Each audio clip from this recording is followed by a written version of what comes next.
2 মিনিটের গল্পে আপনাদের স্বাগত। আজকে আমরা শুনব old man and the C. Old man and the C হচ্ছে আমেরিকান লেখক আর্নেস্ট হেমিংওয়ে রচিত একটি বিখ্যাত ছোট উপন্যাস। এটি ১৯৫২ সালে প্রকাশিত হয় এবং হেমিংওয়েকে সাহিত্যে নোবেল পুরস্কার ১৯৫৪ এনে দেয়। গল্পটি এক বৃদ্ধ জেলে সান্টিয়াগোকে ঘিরে, যিনি কিউবার উপকূলে একা নৌকায় মাছ ধরেন।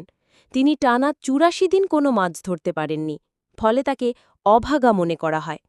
তার একমাত্র সঙ্গী ছিল একটি ছেলে মনোলিন, কিন্তু ছেলেটিকে তার মা-বাবা অন্য নৌকায় পাঠিয়ে দেয়।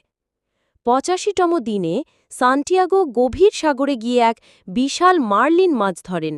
মাছটি এত বড় এবং শক্তিশালী যে সে ৩ দিন ধরে সেই মাছটিকে ধরে রাখেন এবং লড়াই করেন।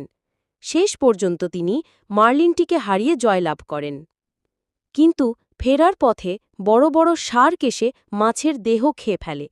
সান্তিয়াগো প্রাণপণে লড়াই করলেও শেষমেশ তিনি শুধু মাছের হাড়টুকু নিয়ে তীরে ফিরতে পারেন।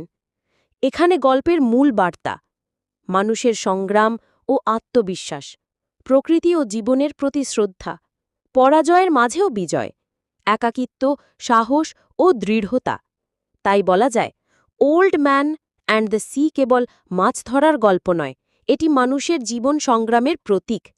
সান্টিয়াগোর চরিত্রে হেমিংওয়ে দেখিয়েছেন কিভাবে একজন মানুষ হার না মেনে নিজের সীমাবদ্ধতাকে অতিক্রম করে সাহসের সঙ্গে জীবনকে মোকাবিলা করতে পারে।